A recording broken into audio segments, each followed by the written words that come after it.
Bonjour les amis, eh bien voici, Murtas est en train de jouer son tournoi, donc j'ai décidé de prendre la relève. Et je voulais vous faire un cours, je voulais tricher un petit peu pour la première vidéo, faire un cours en fait que j'ai fait peut-être un millier de fois à des élèves, au moins comme ça je peux m'assurer de la qualité.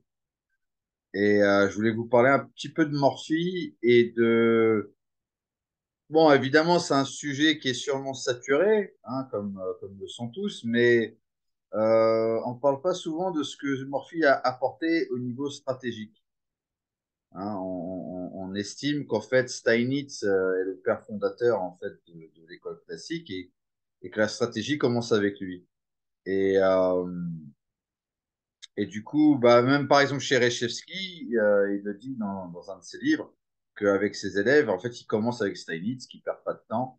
Alors moi, je dis perdre du temps déjà, c'est quand même, on peut faire ça en 1 heure. Hein. Donc, je vais essayer de faire 4 vidéos de 15 minutes sur ce sujet. Oui, bon, pour ceux qui se demandent, le chauffage a augmenté de prix en Angleterre. Donc, voilà, je suis en blouson. Hein, on n'y peut pas grand-chose. Voilà, donc on va se diriger vers Morphy. Et pendant que les bases sont en train de s'ouvrir, je vous invite évidemment à aller sur notre site chess-magic.com et de regarder les dates de notre prochain stage, qui est du 5 au 12 mars, avec une extension possible jusqu'au 16. Et voilà, donc on sera avec Murtas et Vlad. Potentiellement aussi André, ça dépend du nombre de personnes qui viendront. C'est 650 euros tout compris, donc vraiment c'est donné. Voilà, donc j'en dis pas plus. Allez, commençons sur Morphy. Alors, Morphy, qu'est-ce qu'il a apporté concrètement? Alors évidemment, il a apporté déjà du génie. Alors c'est pas forcément le premier génie, parce que certains estiment que Philidor, déjà son travail dans les finales, c'est quand même assez exceptionnel. Pas forcément la finale de pion, hein, de garder la sixième rangée contre un pion dans une finale de tour. Ça, bon, c'est déjà très bien de l'avoir énoncé, disons. Mais déjà aussi, les rois tours contre rois tours fou, hein, il y a la position de Philidor. Et ça, ça, fallait quand même se lever de bonheur. Hein. Donc, euh, donc voilà. Alors, est-ce que j'ai mon écran? Allez.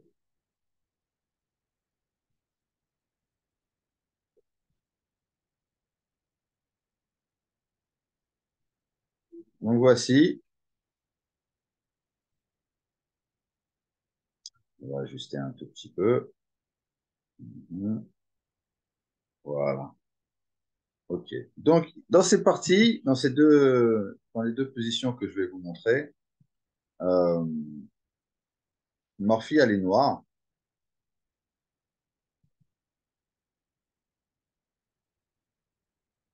Et moi, ça m'agace un peu, en fait, quand les commentateurs des parties, en fait, disent les coups, genre alors, E4, E5, cavalier 3, et puis là, ils jouent cavalier 3. On voit ce qu'ils jouent, hein. On énonce les coups quand on joue à l'aveugle. Donc voilà. OK. Dans cette position, et dans la partie d'après, on verra ce qui se passe avec cavalier F6. Donc voilà, fou C5. Et c'est un gambit de Berlin.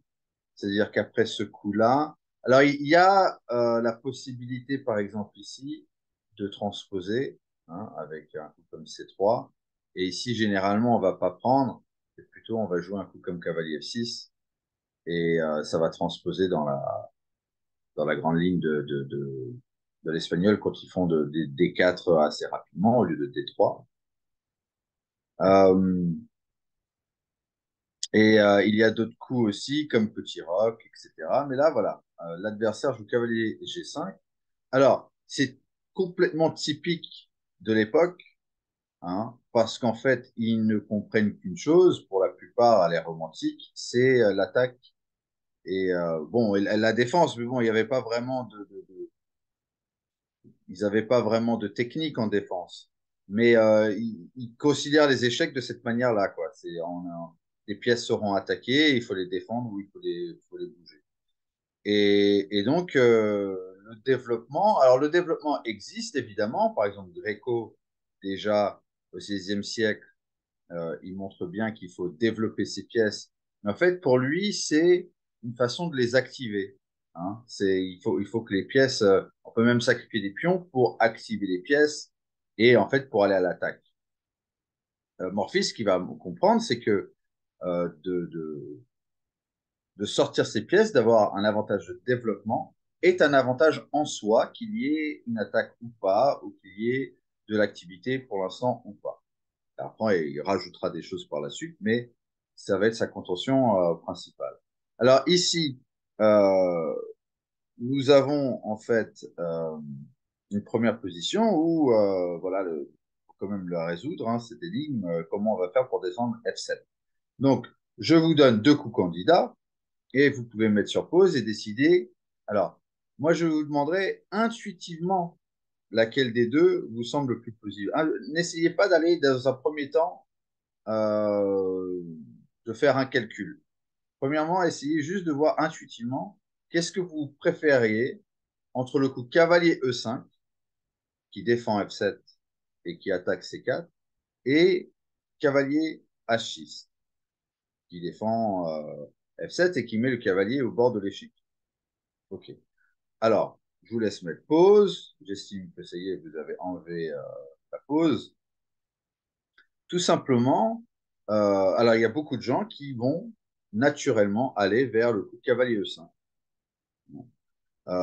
Tout simplement parce que c'est un attaque qui est multifonction, qui attaque et qui défend, hein, en même temps que de défendre, et on va gagner un tempo sur le fou.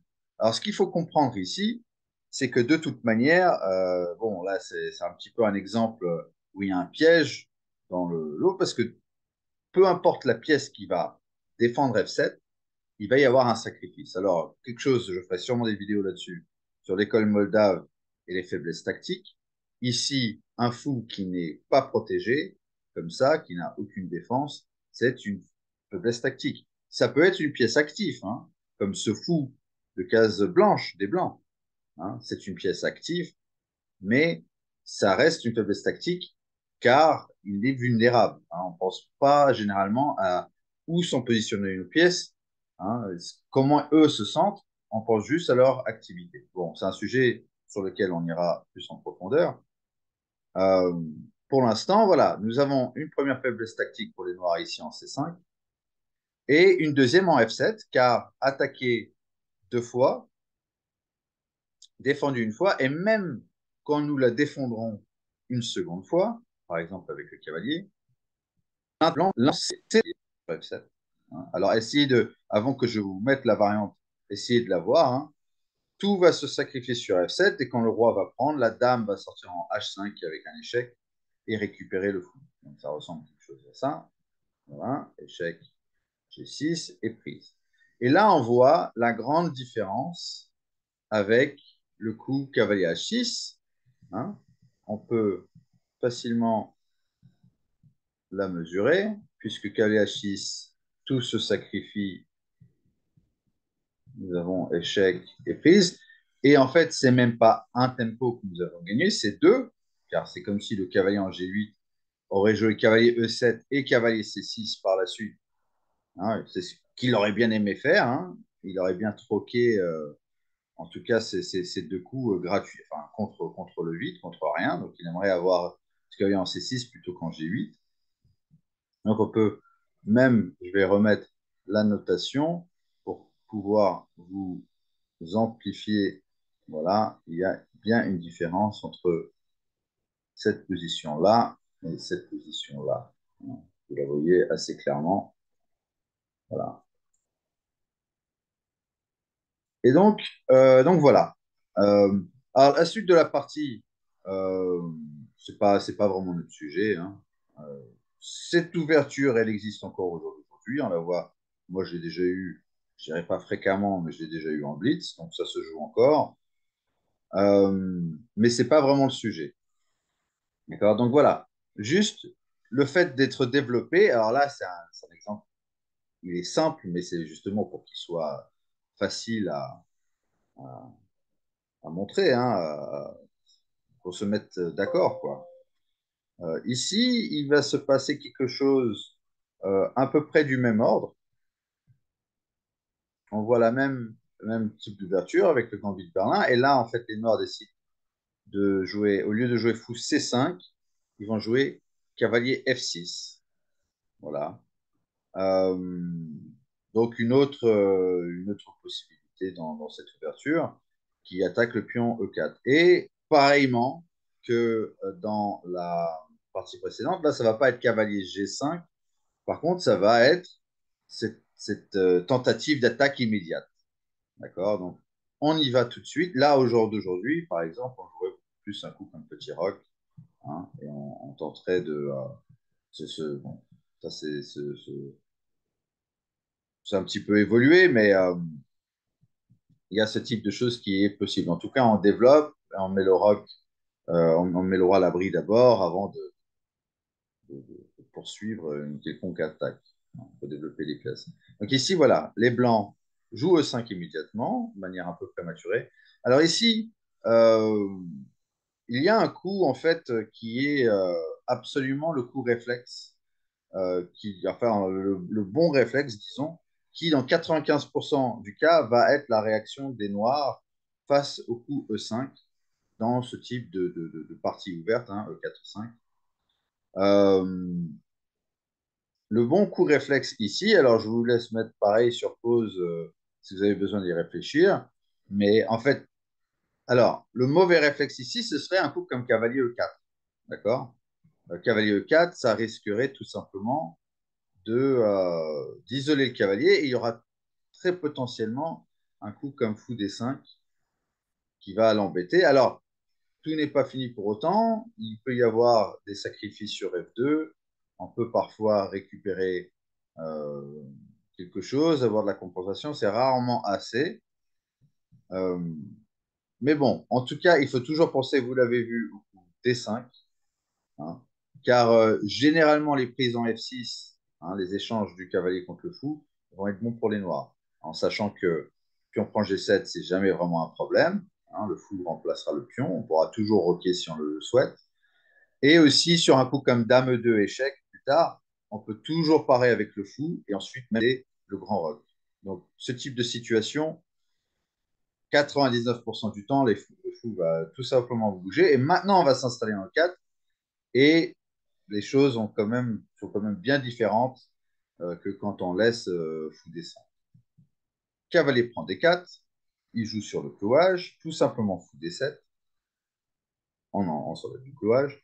Et après la prise, Morphy, donc, qui comprend que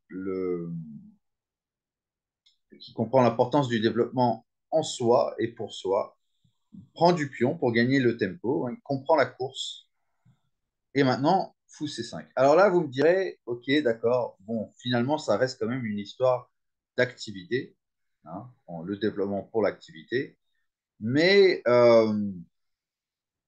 tout simplement, et je pense pas qu'il ne. Enfin, je pense pas, je sais pas ce qui peut lui passer par la tête, je peux pas le savoir avec certitude, mais c'est en tout cas la façon que Réti en a parlé dans son livre sur la première sur l'évolution des échecs, hein, qui était bien avant en fait ce que Kasparov a fait presque un siècle plus tard. Hein. Richard Reti était déjà en train d'écrire des choses à ce propos, du fait que les échecs sont en train d'évoluer stratégiquement.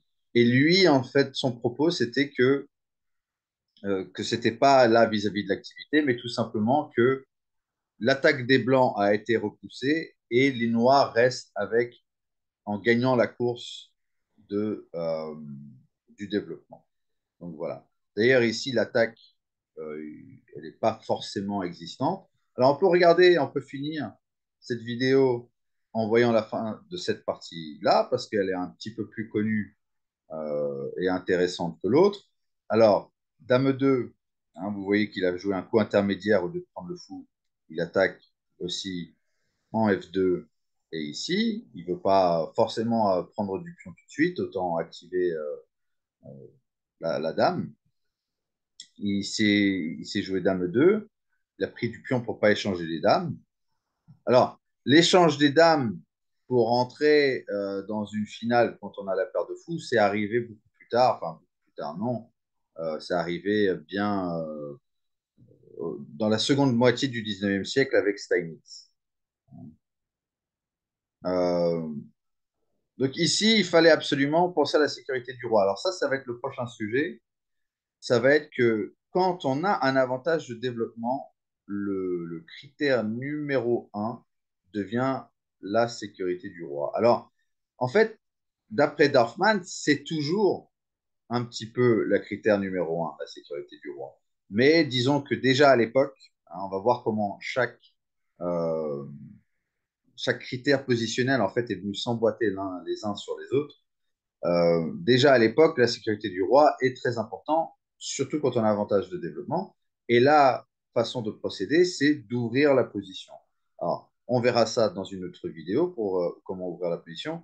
Ici, tout simplement, les blancs auraient dû penser à la sécurité de leur roi. Ils auraient dû jouer petit roc pour être, euh, pour être en sécurité et la partie continue. Il joue fou E3 à la place, qui est doté d'un point d'interrogation. Fou G4 gagne un tempo sur la dame. Mais bon, tout ça, évidemment, alors c'est basé sur le calcul. Là, je ne pense pas qu'on puisse parler d'une intuition, bien que peut-être que c'est le fruit d'une intuition, mais ça a été forcément vérifié ici par le calcul, car nous voyons la suite qui est trop jolie. Alors là, je ne vous demande même pas de chercher parce que c'est quand même assez compliqué. Il y a un échec. Alors là, par contre, vous pouvez vous amuser à quand même faire vos candidats, parce que beaucoup d'entre vous risqueraient de jouer roi E7 de manière automatique pour que les deux tours, hein, se défendent entre elles. Euh, Néanmoins, c'est pas du tout en fait l'idée que Morphy avait. Il l'avait vu beaucoup plus loin. Il a tout simplement provoqué en fait la prise de la tour avec un échec, chose qui est quand même très difficile à résister. Roi E7 maintenant, euh, les blancs pourraient prendre la deuxième, bien que ce soit bien trop risqué, hein. Il y a un mat qui s'en suivrait. Donc finalement, là, il y a quand même un petit peu un retournement de situation. Forcément, on ne donne pas des tours pour rien.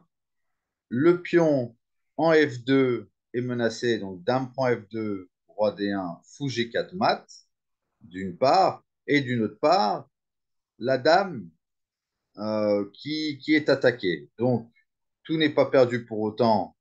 Le coup G3 vient quand même à la rescousse. Ok. Et c'est là qu'on voit que ce n'était pas le fruit seulement d'une intuition, mais quand même le produit d'un calcul.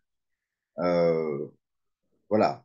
Ici, il fallait absolument avoir vu cette position, sinon on ne pourrait pas dire que Morphy était un génie. Et donc, il savait qu'il pouvait se sortir de cette situation. Fou prend F2. Il suffit maintenant que la dame trouve un échec pour. On se déplace, on se met en sécurité avec un échec et on gagnerait donc la dame. D'accord. Donc, ici, il prend parce que les cases blanches ne sont pas vraiment, lui sont pas offertes. Donc, j'ai de prendre. Maintenant, le petit coup qui pareil, hein, devait être vu de loin, le coup E3. Alors, tout simplement, les noirs essayent d'aspirer le roi sur une case noire, hein. Si le roi prend E3, dame G5, par exemple, sur une case blanche, il y aura un coup de fou, hein, comme fou B5 échec ou quelque chose qui va attirer le roi sur une case noire. Donc, les noirs, ils vont direct, ils vont sur E1.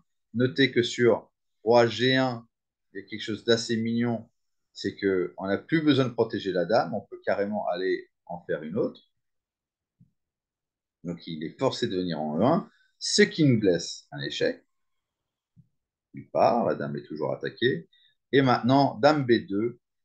Cette fois-ci, c'est un petit peu plus grave car la dame en A8 est toujours attaquée et le mat est menacé. Alors, il prend la dame en désespérado en espérant que Morphy se trompe.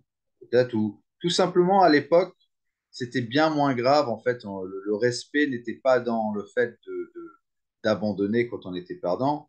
On laissait le mat aller jusqu'au bout, on lui laissait le plaisir de mater et on félicitait son adversaire d'avoir si bien joué. Hein, il y avait quand même des mœurs un petit peu différents à l'époque et c'est un peu dommage d'ailleurs qu'ils soient perdus. Hein. Donc ici, je vous propose quand même de mettre pause et de chercher la façon la plus concrète de mater. Parce qu'on peut facilement euh, faire, bon, de ne pas être très précis. Hein. Donc il y a une façon, et donc c'est mat en 3, et c'est quand même important de le voir, parce que sinon on peut, oui, on peut trouver d'autres façons de gagner, mais qui sont un petit peu moins précises. Donc voilà, mettez pause. Une, deux, trois, voilà, on va continuer. Donc la solution, c'est en fait. Alors ça c'est oui. Bon, mes excuses. Le coup de Morphy, finalement, c'était fou G4 parce que le mat sera imparable. Euh, Probablement, j'aurais opté pour quelque chose de ce style-là, échec. Et maintenant, non, fou G4, roi C1, parce que la case D2 est prise, mais bien fou A4 de ce côté-là et mat. Voilà. Bon, si vous avez eu fou G4, bravo à vous. Vous vous êtes pas laissé influencer. Voilà. Alors, je pense que ça sera tout pour cette première vidéo. Euh, Dites-moi enfin, dans les commentaires si vous avez des questions, si vous aimez bien le format. Je pense que je vais faire encore 3 vidéos environ sur Morphy, hein, et on verra par la suite où on en est, en espérant que la température se relève un peu et que voilà, je pourrai enlever ma capuche. Voilà. Merci à vous les amis. N'oubliez pas d'aller sur chess-magic.com et on se voit en Serbie en mars. Voilà.